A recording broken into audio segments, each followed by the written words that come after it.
Bonjour à tous, nous sommes ici pour un nouvel épisode de Parcours de vie, donc à Pralognan-la-Vanoise. On est monté ce matin à pied justement tout en haut du mont Bochor avec Pierre Pironnet, que j'ai la chance d'interviewer aujourd'hui. Alors Pierre, il va se définir lui-même parce que tu as un parcours de vie qu'on va voir après qui est extrêmement vaste, beaucoup axé sur les arts martiaux, sur la relaxation biodynamique, et d'ailleurs tu as un site qui parle de ça, tu fais des formations, tu fais plein de choses là-dedans pour l'accompagnement des gens. Et en fait, on s'est rencontrés lors d'un séminaire de Paul, ton frère, qui est à Pralognan-la-Vanoise aussi sur la PNL. Et ça a tout de suite matché parce que je ressens quelque chose de très agréable, très porté vers les autres. Et surtout beaucoup de choses posées, d'arts martiaux, de choses qui se dégagent de toi.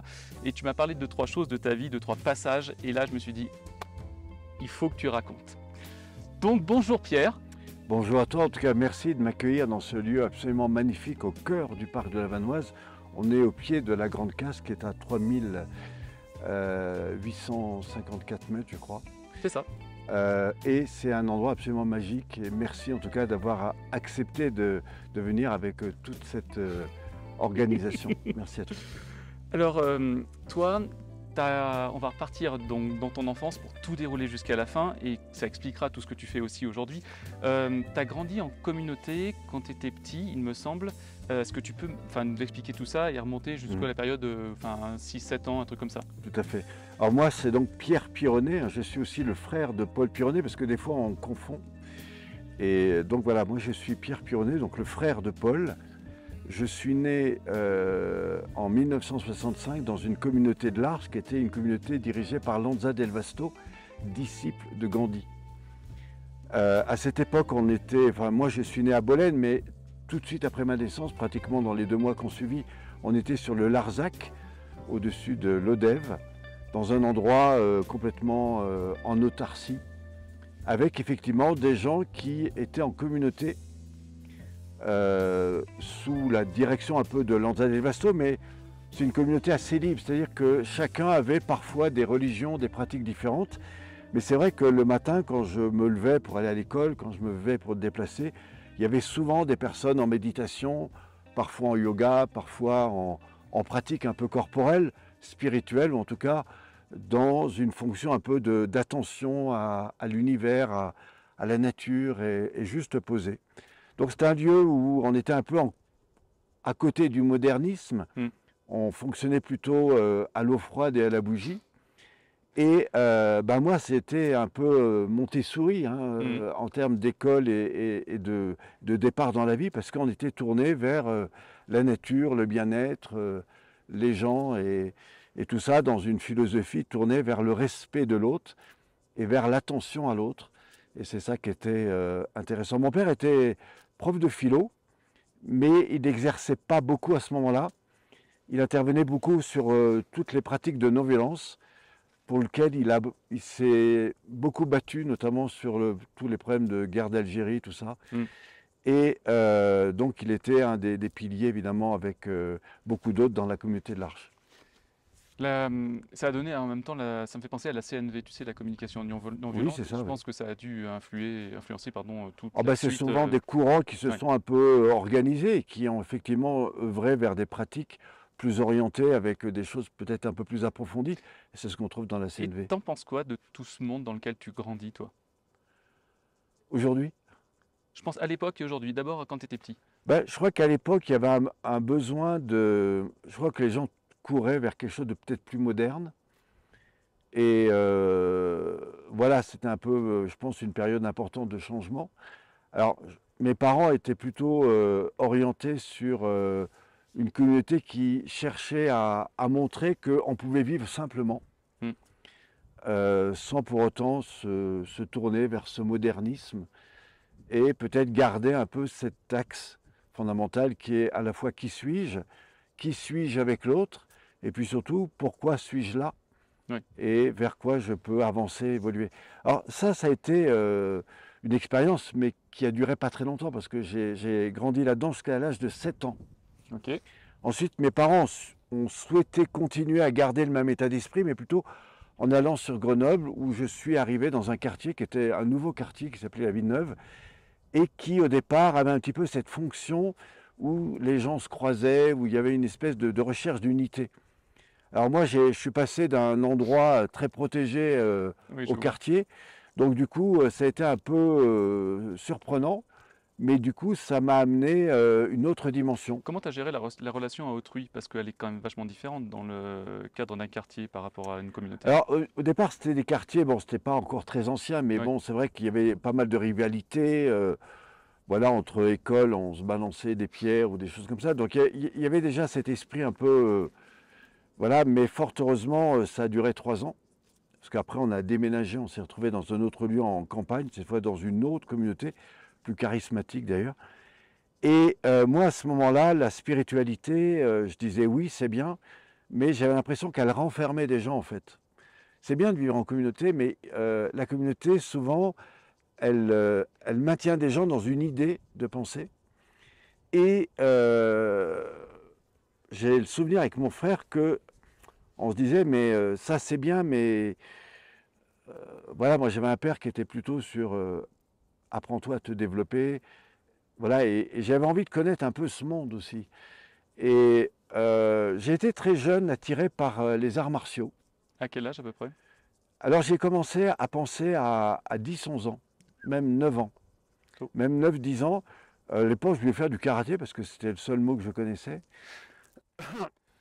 En fait, il se trouvait ouais. que le gars qui maintenait la communauté, la deuxième où j'étais, avait fait du karaté. Et du coup, comme quand ils en parlaient, du coup, ça résonnait dans ma tête. Et l'art martial, pour moi, c'était la spiritualité, au sens utiliser les lois de la nature au service de l'homme, et face à peut-être des situations de contrainte, bah, comment il allait faire face à ça. Alors après, il y a différentes formes de spiritualité qui peuvent être à quoi je pense, à quelle culture je me relie, hindouiste, Mm. spirituel, etc. J'ai eu la chance à l'âge de 12-13 ans, après la séparation de mes parents. D'abord, j'ai perdu ma mère, mon père est devenu prêtre avec mon accord, mais comme je ne voulais pas être en pension, je suis resté cette fois à Grenoble, où je suis revenu, mais dans une communauté avec des gens qui s'occupaient de moi, en tout cas jusqu'à l'âge de 12-13 ans. Ok. Et là, j'ai découvert le judo d'ailleurs avec mon frère. Et au bout de 2 ans, j'ai une dame qui m'a parlé de l'aïkido. Alors, le karaté, je pense que à peu près tout le monde voit, le judo aussi, mais par contre, l'aïkido, il va falloir que tu définisses pour tout le monde Qu'est-ce que les. Ouais, l'aïkido? c'est ça. Alors le karaté, c'est d'abord des choses où on apprend à esquiver, à frapper, bon voilà. Donc c'est très bien, ça développe la sécurité, ça développe des techniques. Le judo, c'est l'art d'aller dans le souple. Judo, c'est voie de la souplesse, hein, et c'est pas du tout, voilà, bon, c'est devenu très sportif, mais à l'origine, c'est quelque chose de très très souple. Et moi, à l'âge de 12-13 ans, ben, une femme m'a parlé d'aïkido, et là, c'est marrant parce que ça m'a parlé, mais comme quand elle m'en a parlé, j'ai dit ça, je vais en faire toute ma vie. Donc j'ai cherché un premier professeur, j'en ai connu 2-3, et très rapidement, j'ai développé cette pratique avec quelqu'un qui m'a fait rencontrer euh, plusieurs personnes, dont Maître Noquet, Tu nous en parlais régulièrement. hein, Ouais. qui est un des pionniers, qui était allé rencontrer le fondateur, qui était à l'époque 6e Dan, et qui lui parlait beaucoup de cette rondeur, mais dans la voie de l'aïkido. Et évidemment, ça m'a beaucoup interpellé, et j'ai fait tous les liens d'ailleurs avec la philosophie qui était la mienne, de par la spiritualité, de par tout ça. Et je trouvais que être spirituel dans une église, à se faire ça, pour moi, ça ne représentait pas grand-chose, surtout que les postures n'étaient pas forcément les plus adaptées, et que la voie de l'art martial te ramenait dans cette Ouais. exigence, non pas dans un but de te soumettre à une autorité, comme ça a été beaucoup le cas dans beaucoup de formes de religion, mais ça me redonnait cet axe fondamental qui me disait, si tu retrouves ça, tu vas retrouver ton équilibre, et c'est là que tu vas trouver ta force et ta liberté. C'est quelque chose que j'ai déjà beaucoup entendu sur l'art martial. Ouais. Voilà. Alors moi qui était un peu dans une perturbation, Mm. séparation des parents, tout ça, qui était en déséquilibre par rapport à ces principes de religion, etc., bah, ça a été une voie De de le faire. réalignement Mm. sur lequel, bah, évidemment, j'ai grandi, j'ai trouvé des tas de choses. Néanmoins, comme c'était un peu difficile parce que je me suis retrouvé avec mon frère à 14-15 ans en autonomie totale. Et donc du coup, dans les quartiers, du coup, ça m'a aidé à prendre de la sécurité. Parce que je n'étais pas forcément très bon sur le plan de l'éducation nationale. Donc j'ai compensé par ça. Oui. Néanmoins, ça m'a évité de me faire aspirer dans tous Cercle de ce qu'on peut violence ou trouver dans aussi. voilà. Et du coup, ça a été une voie de construction et j'ai même rencontré des gens qui m'ont permis d'aller très loin là-dedans. Parce qu'il y a eu Maître Noquet que j'ai beaucoup suivi, mais il y a eu ses élèves, dont Jean-Daniel Coépé qui était un de ses premiers élèves. Il y a eu Maurice Nu qui était aussi un grand maître de tir à l'arc qui lui m'a fait énormément évoluer. Et puis j'ai été après voir ceux qui arrivent en France au moment des fédérations, Tamura, tous les autres. Et j'ai même été à Washington où j'ai rencontré Sao Tomé qui m'a accueilli chez lui pendant quelques temps. Et qui du coup, c'était le début de ma transformation. Pourquoi? Parce qu'à l'époque, je faisais beaucoup de chutes, on frappait, voilà, c'était très technique, très spectaculaire. Et lui, son tatami, c'était un plancher. Donc inutile de dire qu'au bout de 3 jours, j'ai complètement réharmonisé et repris mes chutes. Et quand je suis revenu, j'ai recroisé Jean-Daniel Coépé et qui m'a dit, écoute, ce que tu fais, c'est bien, mais ceci n'est que le résultat de tes peurs, de tes craintes, voilà. Alors ça tombait bien, je commençais le développement personnel. Et là, il m'a réinvité à déconstruire. C'est-à-dire que tout ce qu'il me disait qui était juste, que je pensais bien faire, en fait, il me disait, c'est pas ça. Donc il faut que tu désapprennes. C'est fantastique parce que ça me renvoie aussi à ce à quoi j'ai grandi, c'est-à-dire tous les mangas que j'ai pu voir sur le Chevalier du Zodiaque, sur Dragon Ball, etc., où justement ils te parlent de ça, de la déconstruction des choses que tu sais, de l'apprentissage, ou même les films qu'on a pu voir sur le Kung Fu, de toute cette période-là, 80-95. Et ce que tu me racontes, ouais, ça a une certaine résonance avec ce que tu vis, c'est très amusant en fait. Alors c'est d'autant plus amusant, à l'époque c'était moins rigolo, mais Ouais. du coup ça m'a ouvert au Qigong, au Tai Chi, à la médecine chinoise. Et là, il va falloir que tu m'expliques la différence. Alors le Qigong, c'est l'art de canaliser son énergie. Alors, il y a 2 grandes écoles, il y a l'école du mouvement et l'école de l'énergie. L'énergie, c'est plutôt des postures posées, donc on visualise. Et puis il y a tout le travail de respiration en mouvement, qu'on retrouve d'ailleurs dans les pratiques de Tai Chi. Pareil, dans le Tai Chi, il y a énormément d'écoles. Il y a l'école du yin, il y a l'école du yang, il y a l'école des deux, il y a l'école du combat, il y a l'école de la santé, il y a l'école de tout ça. Bien que dans l'aïkido, avec Maître Noquet, ce qu'on ne voit plus du tout aujourd'hui, on pratiquait les katas, qui étaient des mouvements très très lents. Et du coup, l'un dans l'autre, je me suis dit, tiens, ça m'a ouvert à l'intériorité. Et j'ai eu d'autres rêves, parce qu'à l'époque, professionnellement, je n'avais pas ce que j'étais, parce que j'ai commencé avec un CAP de tourneur en métallurgie, et puis très rapidement, je me suis rendu compte que ce n'était pas du tout le monde dans lequel je voulais. Donc j'ai poursuivi évidemment avec les arts martiaux, mais j'avais d'autres rêves qui étaient de devenir pilote d'avion, que j'ai réalisé en partie. Celui de partir également sur les bateaux, que j'ai réalisé beaucoup plus tard. Et entre-temps, d'ailleurs c'était juste après ma formation aéronautique, parce que je voulais aller jusqu'au pilote de ligne, mais à un moment donné, j'ai senti ma limite. Et puis surtout, je n'avais plus les moyens de poursuivre ce que je faisais. Néanmoins, j'avais quand même réalisé mes rêves. Et là, j'ai découvert Paul, mon frère, qui commençait à présenter ses premières formations. Et quand il a parlé de la notion d'objectif, de ressources, de moyens, des valeurs, etc., je me suis dit, mais c'est marrant parce que ce qu'il dit, moi, je l'ai compris dans les arts martiaux. Et là, je lui ai dit, écoute, je suis assez fasciné de la manière dont tu exprimes ça. Et ce que je voudrais, c'est savoir qui t'a enseigné ça. Et c'est là que j'ai connu ces formateurs qui m'ont interpellé et qui m'ont donné envie de les suivre. Et j'ai dû commencer ma formation de formateur que Paul venait de faire avec cette idée de pouvoir commencer à proposer des choses. Alors sur quoi moi, je n'allais pas enseigner la communication, mais comme je maîtrisais beaucoup de choses au niveau du corps, j'avais 3 éléments intéressants. C'est que j'avais tout un parcours dans les arts martiaux sur la gestion du stress par les techniques de respiration. Et comme je commençais le développement personnel et que j'avais étudié les techniques un peu de communication, écoute, reformulation, accueil, etc. Ben, je me suis dit, là, il y a quelque chose à proposer. Et j'ai commencé à proposer ça à des jeunes en difficulté. Et je me suis rendu compte que les organismes avec lesquels j'intervenais, on n'était pas toujours sur les mêmes plans. Parce que moi, je parlais d'expériences que j'avais eues, je leur montrais comment, par des techniques d'écoute, de reformulation, on pouvait aller un peu plus loin. Mais je voyais bien que ça mobilisait des choses en eux. Et là, du coup, je faisais un petit peu peur au centre de formation. Donc, du coup, j'ai arrêté. Je me suis intéressé à des gens plutôt dans l'entreprise. Donc, j'ai fait un petit chemin, j'ai fait du coaching, j'ai accompagné des gens qui étaient un peu en difficulté. Et puis là, je me suis retrouvé confronté à des boîtes qui intervenaient pour faire ça. Et là, pareil, voilà, donc du coup, j'ai pris du large. J'ai fini ma formation et j'ai commencé, de formateur, et j'ai commencé la PNL avec Paul, mon frère, et Alain Quérol à l'époque, qui était d'ailleurs son premier formateur, en PNL. Et là, j'ai voulu aller un peu plus loin et j'ai formé, plutôt, je me suis intéressé au monde de l'hôpital. En fait, ce qui s'est passé, c'est qu'un jour, j'étais sur une de ces formations et j'ai accompagné une personne qui faisait travailler sur la ligne de vie, qui avait un gros problème avec sa mère, sa grand-mère.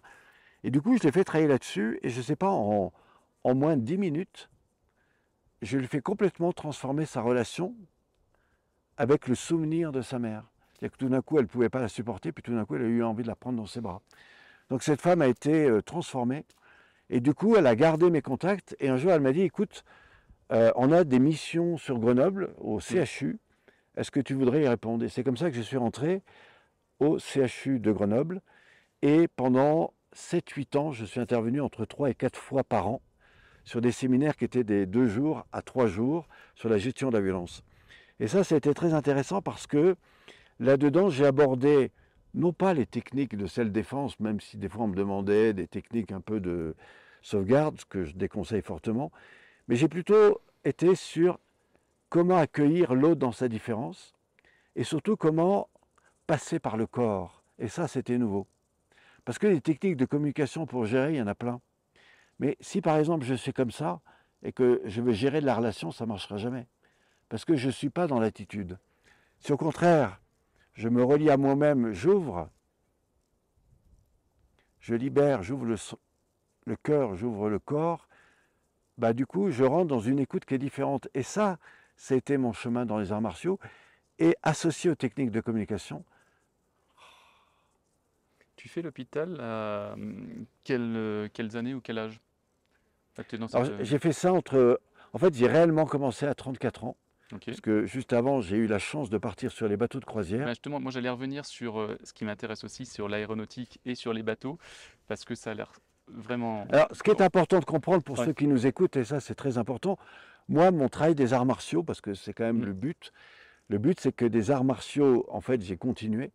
Bon, moi j'étais enseignant à l'âge de 22-23 ans, mais je faisais beaucoup de stages, je suivais Jean-Yann Coépé, et là j'ai fait une rencontre exceptionnelle en dehors des arts martiaux. C'est un homme qui s'appelle Karim Regat, que je conseille à tout le monde, qui est un gestaltiste, mais un gars qui a fait beaucoup de choses sur le corps, notamment dans le milieu du spectacle. Alors, Gestalt, on va dire que c'est une manière de concevoir la vie, de traiter...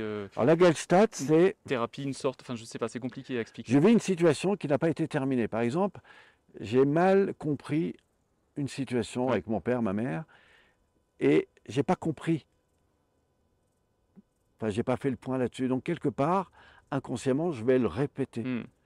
Et la Gestalt, c'est en fait des circuits qui n'ont pas été fermés, qui se reproduisent et qui très souvent, inconsciemment, nous ramènent à revivre les mêmes choses ou à avoir les mêmes problématiques, etc. Donc, le bon gestaltiste va t'écouter et va t'aider à fermer le cycle et à trouver qu'est-ce qui finalement là-dedans va te permettre d'aller plus loin. Et c'est ça qui... Voilà. Alors, un bon gestaltiste, c'est 7 ans de formation. Ok. Donc toi, tu fais de la Gestalt. Alors, moi, je n'ai pas fait la Gestalt. En fait, j'ai été accompagné par quelqu'un qui était un expert là-dedans et qui m'a amené dans la bioénergie. Et en m'amenant dans la bioénergie, il m'a emmené plus loin que moi, je n'avais été dans les arts martiaux. C'est-à-dire que, par exemple, à un moment donné, il me faisait prendre juste conscience du mouvement dans mon poignet. Mais moi, au début, j'étais comme ça. Et puis quand je l'ai associé à mon travail des arts martiaux et que j'ai compris que le mouvement était aussi à l'intérieur, et qu'entre l'intérieur et l'extérieur, il y avait l'axe de colonne, l'épaule, le bras, le coude, l'avant-bras. Et tout d'un coup, animé par ça, le mouvement n'était plus contrôlé par le désir de le faire, mais simplement de le laisser faire. Et ça, c'est ce qu'on retrouve dans la continuité, la spirale des arts martiaux. Mais je vois tout à fait les maîtres, enfin, quand on a tous croisé effectivement des films d'arts martiaux, où justement tu as ce mouvement fluide, tu as ce travail sur le corps, sur le détachement, de le laisser faire. Mais c'est des années et des années de travail, hein. En fait, c'est des états de conscience Aussi. adaptés Ouais. à des mécaniques que nous avons créées, développées. Sauf que moi, les mécaniques, je les avais déconstruits Oui. et je les ai reconstruits avec une autre intention. Et ça, c'est 8 ans de travail. Et au bout d'un moment, j'ai relié ça à l'aïkido. Et tout d'un coup, alors que parce qu'à un moment donné, il a fallu que je passe pour un brevet d'État, etc. Donc j'ai dû faire des stages. Et quand je me suis retrouvé dans les écoles d'arts martiaux qui étaient très techniques, mais moi j'arrivais avec ça, je percevais les attaques avant même qu'elles arrivent. Et au lieu de rentrer avec agressivité ou violence, j'accueillais et tout d'un coup, Utiliser là, ouais. plus l'autre était rapide et violent, plus moi j'adorais. Et du coup, voilà. Et ça a été une transformation totale. Mais là où ça a été intéressant, c'est que au départ, je voulais proposer ça dans le cadre des pratiquants d'arts martiaux. Mais très vite, les gens m'ont dit, tu sais, nous, on n'en est pas encore là, il faut de l'efficacité. Bon, ok. Et comme j'avais travaillé la bioénergie avec des seniors, eh bien, j'ai eu une idée. Et en fait, c'est un gars que j'ai rencontré qui m'a donné cette idée et qui m'a dit, tu devrais aller travailler sur les bateaux. Et moi, j'ai conceptualisé ça dans ma tête, je l'ai imaginé, visualisé, et j'ai monté un projet qui a été complètement accepté, étonnamment. Et tout ça parce que je crois que j'ai mis l'attitude et la posture nécessaires. Ouais. À tel point que quand j'ai demandé, quand je suis passé à Paris, ils prenaient 200 personnes, non, pardon, ils avaient 200 candidats, Ah, ouais. ils en ont pris 5, dont moi.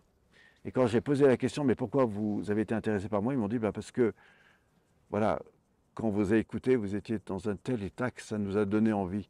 Voilà, et c'est là que cette dimension-là a pris toute sa place. Et sur les bateaux, j'étais avec qui? Ben avec des seniors. Quoi comme bateau? Alors les croisières, à l'époque, c'était Costa et les croisières Paquet sur le Mermoz. J'ai fait 2-3 bateaux Costa, mais surtout sur le Mermoz, qui faisait le tour du monde, enfin bon voilà. Et donc régulièrement, j'allais sur des croisières de 12 à 18 jours. J'ai commencé en Inde. Alors c'était très marrant parce que à ma première croisière, je me suis retrouvé dans la maison de Gandhi. Wow. J'ai amené un groupe qui allait visiter la maison de Gandhi. Alors moi, j'avais proposé d'être accompagnateur. Je me rappelle, je tenais un numéro avec le 8, c'était mon groupe. Et je me suis retrouvé dans la maison de Gandhi. Donc, tu vois, la gratitude spirituelle entre tous les phénomènes par lesquels j'étais passé, la possibilité d'être sur les plus beaux bateaux de croisière, parce que je pense que c'était un des plus beaux, très prestigieux, hein, et à la fin, voilà, ce truc qui m'emmène sur la maison de Gandhi. Donc, inutile de te dire la gratitude que j'ai eue, y compris pour... voilà. Donc, c'est pour te dire que tous les sujets pratiqués en PNL et tout ça, je les avais complètement intégrés. Et là, tu te tournes plus vers les seniors, tu me disais. Alors là, c'était les seniors. Alors, c'était des personnes on va dire, de 60 à 80 ans qui venaient tous les jours. Et les gens me disaient, mais ça fait 3 jours que je viens, vous m'avez fait faire des techniques, et j'ai l'impression que j'ai été plus loin que mon kiné qui me suit depuis 2 ans. Et c'est ça qui est un truc qui est fantastique, c'est que tous ces arts martiaux, enfin toute cette pratique-là donc biodynamique, c'est ce qui aide en fait à aller mieux. Ouais. Parce qu'on a commencé en disant que tout le monde avait conscience de l'effet de ces choses-là, mais en fait, c'est vrai que ça change la vie. On a tous des problèmes, des lourdeurs de vie, hein, etc., plein de dos et tout ce qui va avec. Et vous, parce que j'en connais d'autres, mais effectivement, toi, je t'ai vu fonctionner sur ce qu'on appelle la table magique, entre autres, mais ou la manière où la biodynamie le matin. Et c'est vrai que ça nous change le corps, ça nous change la perception de la journée. Complètement. Ouais. Alors en fait, ce qui se passe, et ça c'est très important pour ceux qui évidemment nous écoutent et nous suivent, c'est que en fait je ne suis pas magicien. Je suis pas. Non. je permets, et je vais tellement au contact de mon ressenti que je permets à l'autre d'abord de faire la même chose, mais en allant dans son ressenti, il reprend en main son corps. Et la différence à un kiné qui vous fait du bien ou à un ostéo, et là, vous, excusez-moi du terme, mais vous subissez en fait. Alors c'est bon, évidemment, heureusement, ça sert à quelque chose. Là, je deviens acteur. Je deviens acteur de mon mouvement, je deviens acteur de ma respiration. Et tout d'un coup, je redéfinis cette relation à moi. Et c'est tout le projet de la relaxation biodynamique. Je rappelle que relaxation biodynamique, c'est relâcher et recréer la bioénergie, la biodynamique. C'est-à-dire la vie là où le corps l'a oublié. Et dans le muscle, vous avez de l'oxygène, y compris dans le sang, etc. Donc quand vous refaites revivre votre corps et que vous êtes dans cette attention et cette conscience du mouvement, eh bien, vous ouvrez le champ de perception. Vous relevez cette ouverture de la proprioceptivité. C'est ce que disait quelqu'un ce matin. Et tu vois, ça me fait penser justement au tai chi par exemple, assimilé, c'est que je vois les Chinois par exemple, tu sais, qui sont regroupés sur des grandes places qui tous les matins effectivement font leurs exercices, ou je le vois par exemple en Angleterre à Londres dans les parcs. Et c'est vrai que c'est connu pour allonger la vie. Complètement. Ah mais tellement. Et alors, ça devrait être il faut faire attention parce publique, que tu vois. La difficulté de beaucoup de praticiens, en tai chi, en qigong et même dans les arts martiaux, c'est qu'au départ on apprend des formes.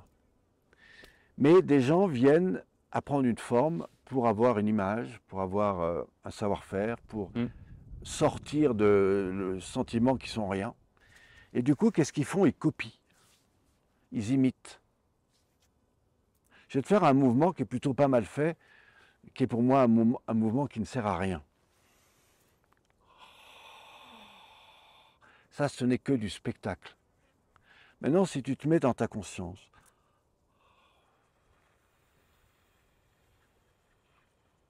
complètement différent. Mais tu mets une intention déjà.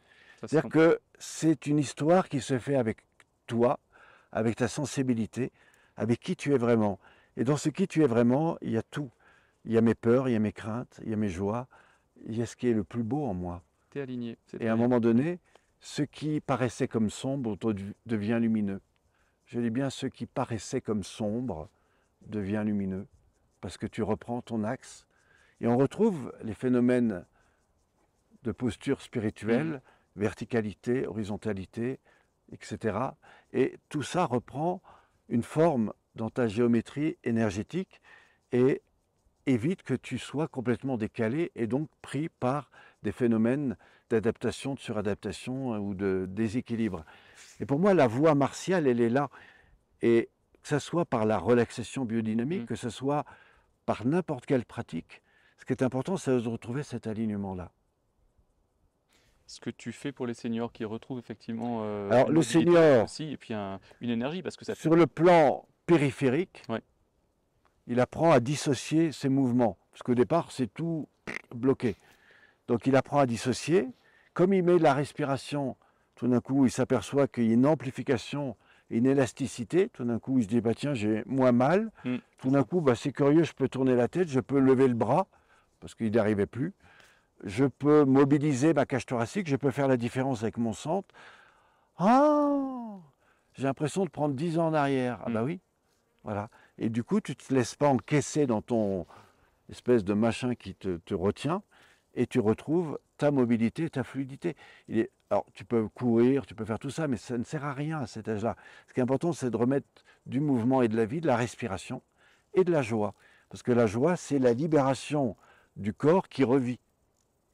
Ah bah, totalement. Et toi, quand tu es à Costa, tu as quel âge ou c'est en quelle année? Alors, j'ai 33 ans. Ouais. Voilà. J'ai 33 ans, j'arrive sur le Mermoz et ma première croisière est en Inde. Après, j'ai fait plusieurs fois la Méditerranée. J'ai fait des super croisières dans toutes les mers du Nord. J'ai été en Afrique, j'ai traversé 3 ou 4 fois l'Atlantique. Et voilà, j'ai tourné un petit peu sur différents lieux comme ça. Et c'était à chaque fois des rencontres extraordinaires parce que les gens ne s'attendaient pas à ça. J'ai le souvenir, à un moment donné, il y avait un gars qui faisait de la gymnastique. Et lui, il commençait à 14h. Non, il commençait le matin à 9h30. Et moi, je commençais juste au-dessus à 10h. Et puis, le premier jour, j'avais 4-5 personnes qui venaient. Voilà, ben super. Et puis le lendemain, je viens, et puis je passe à côté du groupe qui était en dessous. Puis voilà, je dis bonjour, je prends les escaliers et je monte à l'étage supérieur. 80% du groupe d'en dessous. Ils sont montés avec toi? Ouais. Ouais. Et alors j'étais très embêté, c'est pourquoi après j'ai arrangé le truc avec l'animateur. Je dis, bah, écoute, je te propose peut-être qu'on décale, est-ce que ça t'irait mieux? Et en fait, ce qui se passait, c'est que tout d'un coup, je me suis retrouvé avec 40 personnes. Et ce qui était fabuleux, c'est que quand je quittais le groupe, j'ai l'impression que c'était le seul endroit où les gens ne portaient pas un costard, n'étaient pas dans l'image, étaient dans le lien. Oui. Alors les gens se disaient, ah mais vous venez d'où? Tu vois, j'ai l'impression que c'était le seul endroit où il y avait véritablement ce lien. Et j'ai le souvenir d'une dame qui me dit, je ne comprends pas, j'arrive, je sors d'une séance qui a duré 20 minutes, j'ai payé 150 €, j'arrive dans votre truc, je reste 3/4 d'heure, je me sens mais carrément 150 fois mieux, et c'est gratuit.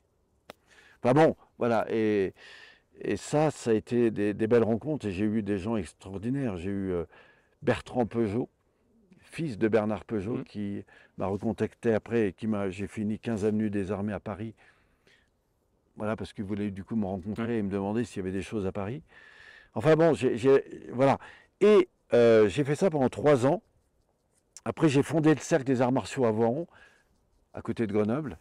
Et j'ai fait ça pendant 2 ans, mais comme la mairie n'a pas souhaité m'aider avec des subventions. Ouais. Et c'est là où je suis arrivé, c'était il y a 20 ans, à Pralognan-la-Vanoise. Et Paul venait là, commencer ses stages. Ouais. Et moi, j'ai décidé de tout refaire, de A à Z, toutes mes formations en PNL. Je donnais des cours dans la station, à la piscine, dans certains hôtels. Et puis, petit à petit, j'ai dit à Paul, tiens, je pense que la pratique corporelle, ça pourrait être complémentaire. Alors, au début, il était un peu en réserve. Puis, il y a tellement de gens qui ont trouvé un tel bien-être que du coup, c'est devenu courant. Alors, à un moment donné, il y avait un peu le Club Med où chacun partageait ses choses. Puis, il a fait un nettoyage et depuis quelques années, voilà, j'ai cette place. Du coup, j'ai arrêté toutes mes activités à Pralot parce que j'ai fait ça pendant 18 ans. Et depuis 2-3 ans maintenant, donc c'est la 20e année, je n'interviens que pour la PNL. Et ça me permet, le matin, comme tu l'as expérimenté, et évidemment aux journées, de pouvoir avoir des accompagnements plus individualisés. Voilà un petit peu mon chemin. Alors, ce que je voudrais dire sur la relaxation biodynamique, en fait, au départ, ça s'appelait relaxation dynamique. Mais je me suis rendu compte que ça appartenait à d'autres écoles, notamment la sophrologie, l'école Caicedo, etc. Donc, à un moment donné, je faisais un stage et à un moment donné, je pratiquais dehors et c'est devenu comme relaxation biodynamique. Donc, ce mot est protégé.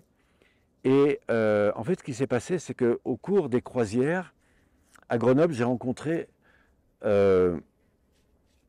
Jean-Pierre Barral, qui est un des pionniers de l'ostéopathie en France. Okay. C'est un maître en ostéopathie, il a formé tous les grands premiers, voilà. Et en fait, c'est sa femme qui m'a découvert dans un parc. Et elle a adoré ce que je faisais, donc elle m'a dit, tiens, où c'est que vous êtes? À l'époque, je n'avais pas de salle. Elle me dit, on pourrait le faire chez moi. Et j'ai fait des cours chez elle pendant 7 ans, ce qui m'a permis de rencontrer Jean-Pierre Barral. J'ai écrit un livre, il a fait la préface, donc Relaxation biodynamique aux éditions Médicis en 2005 ou 2006, je ne me rappelle plus. Et en fait, quelques années plus tard, je donnais des cours dans une salle, et une dame qui avait été ma première élève, Martine Vernès, je lui dis, mais Martine, pourquoi tu viens toujours? Parce que depuis le temps, tu connais tout par cœur. Et là, il s'est passé quelque chose d'important. La première, c'est qu'elle m'a dit, voilà, à chaque fois que je viens, il se passe une espèce de profondeur. Et je lui ai dit, j'aimerais bien que tu m'en parles. Et là, il s'est passé la chose la plus extraordinaire de ma vie. Un samedi matin, j'étais chez elle, et je lui dis, je vais t'interroger sur tes 7 ans de pratique. Et elle me dit, voilà, au début, on rentre dans la salle, tu nous fais travailler sur la posture, la respiration. Et moi, ça m'évoque ça et ça. Voilà ce que ça m'a permis dans ma vie. Ensuite, tu vas nous faire relier au corps, c'est-à-dire à toute cette reconnexion, cette reconsidération de la nuque, des épaules, du dos, la colonne, etc. Et voilà un peu à quoi moi ça a bougé dans ma vie. Ensuite, tu nous fais travailler sur des techniques de respiration en mouvement. Voilà à quoi ça. Ensuite, tu nous amènes au sol. On travaille sur la mise en mouvement de l'axe dos-colonne vertébrale, puis des torsions, puis des extensions, relâchement. Voilà à quoi ça m'a amené. Ensuite, tu nous amènes dans cet état de relâchement total. Voilà à quoi ça m'a amené. Et puis ensuite, tu nous remets en mouvement. Et dans ce mouvement, voilà, c'est un peu comme si on réapprenait à se reconnecter à son corps. Voilà à quoi ça m'a amené. Après, tu nous mets en posture assise, méditative. Tu nous apprends à retrouver l'axe et la posture qui libère l'activité cérébrale, qui ouvre le champ proprioceptif et qui nous met en communication. Voilà à quoi ça m'a amené. De cette posture, tu nous amènes à nous relever avec le moindre effort. Du coup, je sais le faire. Et moi, ça m'a amené ça, ça, ça et ça. Et puis à la fin, tu nous fais faire les Tao dynamiques respiratoires. Et voilà où ça a amené. Et quand j'ai écouté son histoire, Oui. tout d'un coup, j'ai vu l'énéagramme. Ouais, alors l'énéagramme, va falloir que tu expliques ce que c'est rapidement, parce que Alors, les sinon ça va être 9 complexe. piliers des lois universelles. Et j'ai fait tous les liens. En fait, c'est venu dans ma tête. Et tout d'un coup, j'ai compris ce que chacune de ces expériences avait répondu à des choses de mon histoire dans les arts martiaux. Et j'ai compris que dans tel état de faiblesse, je compensais par l'un ou l'autre. Mhm. Que quand j'étais pas bien, j'allais là. Que quand j'avais besoin de ça, j'allais là. Tu vois, voilà. Mais à un moment, j'ai décidé que en travaillant sur l'unité, je rééquilibrais l'ensemble.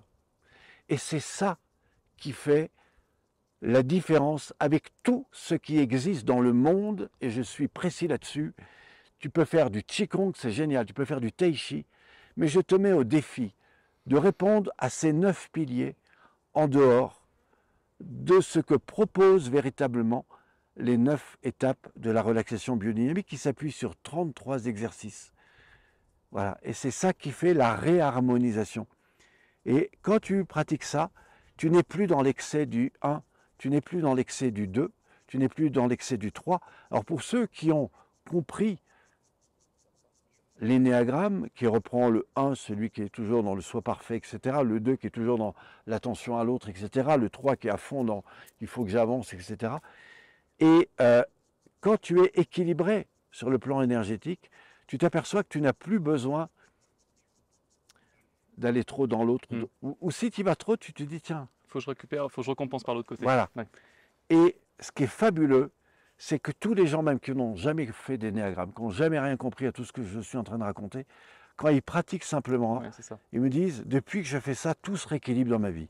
Oui, parce que tu as la globalité dans ta tête, Voilà. forcément tu la transmets. Et parce que je fais travailler les gens là-dessus. Et bien juste. Et je vois bien, et je terminerai là-dessus, dans les stages PNL, je vois les gens qui développent, qui passent des trucs, et à un moment donné, je vois où l'autre en est, je ne lui dis pas. Mais à un moment donné, je sais que quand je l'amène dans telle pratique, je vais rééquilibrer. Et à la fin, il me dit, tiens, c'est marrant, je me sens beaucoup mieux. Ouais. Et ben justement, pour votre transmission, toi, c'est un de tes fers de lance actuellement. Là, ça fait plutôt une vingtaine d'années, etc. Tu as beaucoup de vidéos. Et tu fais des formations. Pas loin de 600, oui. Ouais, c'est ça, ça fait un paquet. Tu as tourné justement là-bas, c'est-à-dire la cascade où on est allé, effectivement. Qui se trouve juste là-bas derrière, sous la cascade. C'est ça, et tu avais fait un film avec un réalisateur qu'on a reproduit effectivement avec Guillaume, et puis je pense que tu vas continuer de toute façon, parce que tu réactualises toujours tes pratiques. Ce que tu me disais, c'est que ça évolue, tu les amènes à s'adapter au goût du jour. Et toi, il y a un truc qui me fascine, mais vraiment, hein, je t'ai regardé fonctionner là pendant cette semaine, c'est que toujours, tu fonctionnes, alors on doit avoir la perche là quelque part derrière toi là, Oui. tu es toujours en train de faire des lives, en train de créer des vidéos de formation sur les réseaux, alors tu as une bonne communauté quand même, hein, et tu leur expliques justement quel est le projet, comment ça se passe, quels sont les types d'exercices à mettre en place pour aller mieux, et surtout tu fais des accompagnements en présentiel aussi, en plus des formations vidéo si je ne me trompe pas, parce que pour le Covid ça a dû être aussi un moyen aussi de nous faire aller mieux en général, hein, parce que ça a été complexe, et c'est vrai que la vidéo aujourd'hui et Internet nous permettent de toucher beaucoup plus de monde. Alors, d'abord, quand je partage quelque chose, comme je l'ai fait la semaine dernière et comme je le ferai encore ici, c'est une façon d'abord de montrer que je suis toujours pratiquant, que je prends du temps pour moi-même, et que dans un lieu magnifique comme celui-là, c'est l'occasion de partager. c'est l'occasion à la personne qui m'écoute, qui me suit, de dire, bah tiens, ah bah tiens, il est en train de faire un exercice, je vais le faire en live ou je vais le faire ce soir en allant me coucher, etc. Donc ça, c'est du gratuit. Donc ça, c'est la première chose. Deux, bah, il faut être, en tout cas, si tu veux un peu exister, c'est quand même bien d'être un peu sur les réseaux.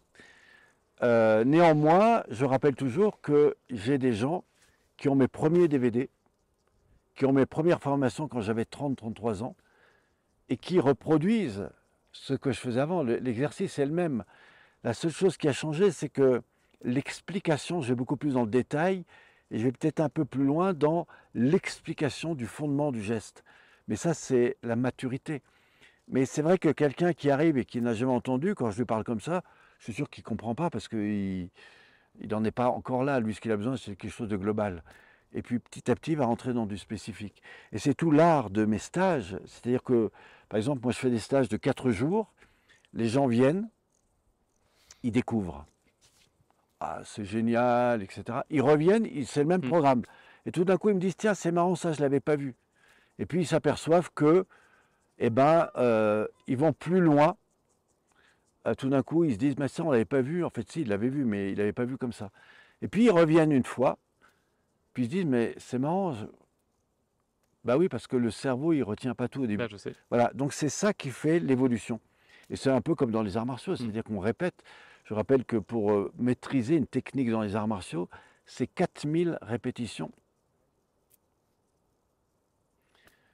pour arriver à ressentir son geste. Faut-il encore le faire dans la lenteur et à un moment donné l'affiner jusque ça devienne presque automatique. Voilà. Ouais. Voilà. Et si je sors de l'association émotionnelle qui est la peur ou le niveau énergétique un peu trop violent parce que je ne suis pas bien dans ma tête, bah, je ne suis pas dans le mouvement. Et c'est tout là où j'accompagne évidemment des sportifs de haut niveau. C'est-à-dire qu'en les remettant dans cette conscience-là, je leur amène à un tel équilibre intérieur que je leur montre que ce qu'ils ont acquis, ils n'ont qu'à être à l'écoute du corps. Et à chaque fois qu'ils me disent, je vois par exemple, j'ai accompagné des danseurs, ils me disent, mais quand je sors de ta pratique, j'ai l'impression de faire ce que je fais quelques fois dans ma vie. Ouais. C'est-à-dire un équilibre parfait dans la sensation. Et c'est ça que propose véritablement ce travail. Malheureusement, si les gens connaissaient les avantages de cette pratique, s'ils les avaient vécus, ils pourraient mesurer l'importance que ça a pour eux. Et toute ma difficulté, elle est là. C'est comment permettre à des gens d'expérimenter. C'est ça qui est important, vraiment. Je pense que le contact humain, c'est pour ça que, effectivement, ce que tu proposes en présentiel, c'est hyper important parce qu'il faut créer des liens et leur permettre de toucher la matière, quoi. Voilà. Et donc aujourd'hui, tu développes. Qu'est-ce que, ça c'est ma grande question de fin, c'est comment tu envisages pour toi le futur, enfin comment tu te projettes dans les années à venir ou comment toi-même et ce que tu mènes aussi. Alors d'abord, il y a l'idéal. Ouais. L'idéal serait que demain, quelqu'un puisse utiliser ou reprendre ce que je fais et par des moyens commerciaux peut-être plus ajustés, puisse en faire bénéficier au monde entier. Oui. Ça, c'est le rêve de tous ceux qui veulent se développer. Parce que tu as un but de contribution pour changer le monde aussi. Hein. Je pense que, très sincèrement, si les plus grands qui font la guerre maîtrisaient ces pratiques, ils se pardonneraient eux-mêmes et ils passeraient leur vie à ça. Ouais. Parce qu'ils sont complètement à côté de la plaque, c'est-à-dire qu'ils ont été sensibilisés par de la peur et voilà, ils sont dans ce schéma malheureux. Donc sortir de la peur, sortir de la contrainte, c'est d'abord s'aimer, c'est redéfinir qui suis-je.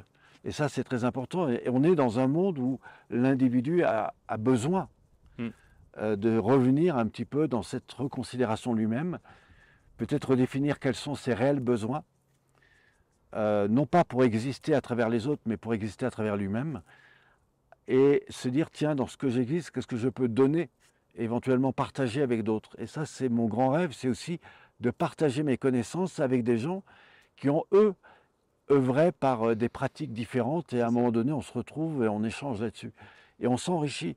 Et moi, je vois dans mes stages, par exemple, quand il y a des gens qui maîtrisent des outils, le soir, je leur dis, est-ce que vous voulez nous faire peut-être une présentation sur ce que vous êtes, qui vous êtes, et du coup, moi, j'apprends beaucoup à travers eux. Et c'est même l'occasion aussi d'avoir leur retour. Oui. J'ai des grands qui sont venus, des scientifiques, des gens voilà, qui ont beaucoup réfléchi, qui m'ont dit, tiens, voilà ce que j'ai perçu dans ton travail. Un jour, j'ai fait venir un gars, il fait partie, le gars, il a 5 doctorats en médecine chinoise et dans tout un tas de choses corporelles. Donc c'est un mec qui connaît tout. Mais je sentais qu'il était, tu vois, un 8, bien, voilà. Alors 8, c'est-à-dire un leader. Un, Enfin, un quelqu'un. leader, Ouais. ouais, voilà. Et sauf que quand il est venu, bah, je l'ai renvoyé à ça, tu vois. Il m'a dit, putain, je sais tout, mais tu viens de me faire découvrir qu'au fond de moi, je ne sais rien. C'est C'est-à-dire ça. que j'ai une connaissance, mais j'ai toujours fait pour les autres. Mais moi, je me suis oublié. C'est un grand classique. Voilà, c'est un grand Ouais. classique. J'ai fait venir un gars que je conseille à tout le monde qui s'appelle Sylvain Caron, qui est kiné-ostéo. C'est un mec qui a fait beaucoup d'arts martiaux. Et je l'ai fait venir dans un de mes stages pour qu'il nous fasse une conférence. Et c'est très intéressant parce que je lui ai dit, bah tiens, tu vas d'abord pratiquer la séance, après on mange ensemble et tu nous fais la conférence. Et à un moment donné, comme c'est un mec qui a fait beaucoup d'arts martiaux, il est un peu comme ça, tu vois. Et à un moment donné, je l'ai fait travailler là. Il me dit, putain, tu m'as fait redécouvrir un truc là. Ouf, je m'en étais jamais rendu compte, alors que le mec, il anime des salles de 3000 personnes. Tu vois le contexte? Et c'est là où il faut toujours rester prudent entre la connaissance et qui suis-je dans cette connaissance-là, comment je le vis au quotidien et comment je peux rester humble et du coup être toujours dans cette attention que finalement, bah, la vie va toujours me montrer la facette que je ne voulais pas avoir en fait. Voilà. Et c'est là où, pour moi, la pratique met de la lumière là où le corps en a besoin. Et très souvent, les gens qui viennent me rencontrer, ils me disent, ton problème, c'est que ça m'a fait travailler juste là où je devais travailler.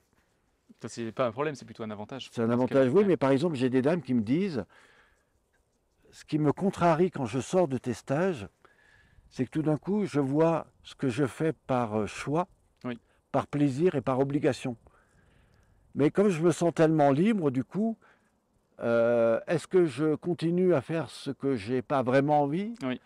Est-ce que je le fais pour moi, mes enfants ou pour mon mari tu vois, et donc du coup, ça pose plein de Ah, bah, c'est questions. une question de sens et de réalignement aussi, hein. Je pense qu'à un moment, si on n'est pas aligné dès le départ, je pense que ce moment-là arrive quoi qu'il en soit et qu'effectivement tu sers d'accélérateur ou de déclencheur pour ça. Voilà. Et je pense que c'est essentiel. Alors après, ça fait effectivement des chamboulements dans la vie, mais en même temps, je pense que c'est pour le mieux, il me Alors, semble. Et donc, ouais, donc la deuxième partie pour du futur. répondre Ouais. au futur, Mm. donc l'idéal, ce serait évidemment ça. Bon, je serais peut-être amené à faire des conférences, des tas de choses. Bon, moi, en France, j'essaye de former des formateurs Ouais. qui, demain, feront ce que je fais. D'ailleurs, voilà, ils sont tous représentés sur le site relaxation-biodynamique.com. Et l'objectif, bah, c'est de... Voilà, moi, je pense que plus il y aura de gens qui pratiqueront ça, plus voilà, il y aura des gens qui iront mieux, et j'en suis persuadé.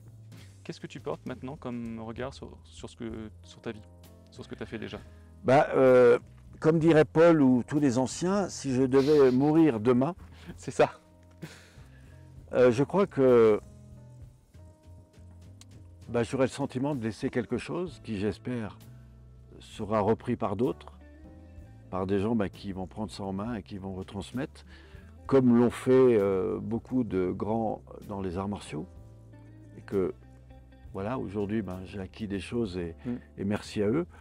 Voilà, on fait partie de ce courant de vie. Moi, ce qui m'apporte dans la vie, c'est pas d'être le plus important. Ce qui m'intéresse, c'est de me dire, bah tiens, d'abord, qu'est-ce qui te fait plaisir? Qu'est-ce qui, dans ce plaisir, te permet d'être bien avec des gens? Échanger, rencontrer. Et puis enfin, si le tout devait s'arrêter, qu'est-ce que tu laisses qui seront repris ou qui... Voilà. Alors, je n'attends pas une statue, pas du tout. J'attends que si je pars, j'ai au moins laissé, ou le sentiment d'avoir laissé quelque chose. En tout cas, je l'aurais fait avec conscience, liberté et joie. Et je me félicite de ça. Je te remercie. J'aurais aimé, évidemment, allez, on a tous envie de faire plus, de gagner plein d'argent, bon, c'est le rêve de chacun. Mais le mien est exaucé. Je remercie tous ceux qui m'ont permis, mes parents, mes anciens, mes maîtres et tous ceux qui m'ont aidé en développement personnel, parce que chacun m'a amené sa petite graine. Et voilà, j'ai la chance d'avoir beaucoup de personnes autour de moi qui voilà, me donnent un miroir et me permet chaque jour de remettre en question et de réévaluer d'abord qu'est-ce qui est important pour moi et qu'est-ce que je veux donner. Voilà. Merci Pierre, c'était une chouette interview. Merci à toi et merci aussi à ceux qui nous écoutent. Merci à ce lieu Aussi, magnifique de nous merci. accueillir.